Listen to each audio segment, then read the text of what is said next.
Hi, Nancy with the Toll Podcast.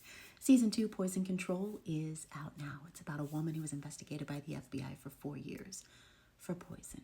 I've done the work. 250-page timeline with embedded medical records, police reports, letters, emails, other correspondence, interviews with representatives from families. I have done the work, and I believe it's what the FBI needs to re-investigate.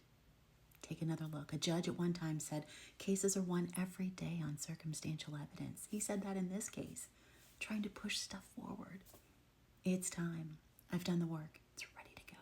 I'm replying to Brenda here because, Jeannie, during the middle of her FBI investigation into poisoning, got the lead in a play called Nonsense, which is about a nun who poisoned the other nuns, and it's a whole hysteria killing, and they gotta figure out what to do next.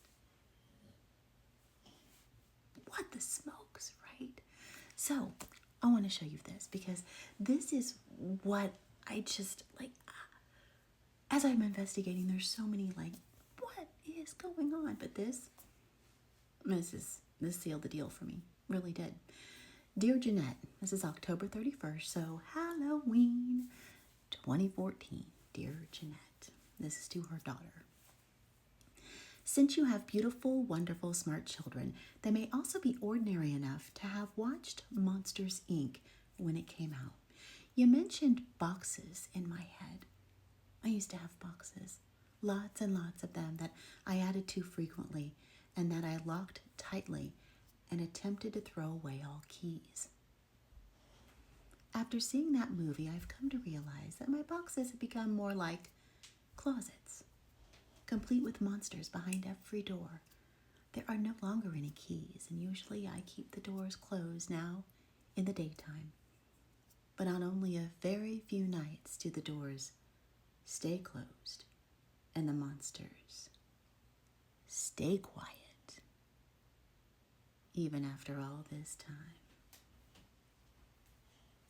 So Jeanette messed up when she was sending me a bunch of emails, and she accidentally sent this one to her mom instead of me. And we all freaked out. I was being very calm, but on the inside, I was like, oh my God, you did what? And she's like, oh my God, I accidentally forwarded that to my mother and said you. So Jeanette, sends this to her mom. I didn't mean to send that to you. I had a lot of unopened emails from the past, and I was opening them, and I guess I accidentally forwarded it to you or something. I don't even know how that happened. Maybe that was an unsent email. I just don't know. There's a chance that I just don't know. So her mom replies back, I lead a very peaceful, happy life. The past is over and done with, and I never look back. I would wish the same for you. So Jeanette replies to her mom, Mom, I am not going to probe into your closets or your list of monsters. I had a couple of experiences a long time ago around the time Aunt Dot died, and I believe I saw a monster you might recognize that I barely knew behind an old closet door. These people are big into dreams and premonitions, and I believe Jeanette had some kind of dream about a family member who was abusing Jeannie. The bad thing about shutting things in boxes and locking them away in closets, she writes, and getting so many of them multiplying and growing back there, is that you do have to learn to play some mind games with yourself to be able to survive the walk of life and leave parts of yourself in the battles with the monsters as you go. We all have a story. Thanks for sharing the Toll. Thanks for listening to the Toll. It's a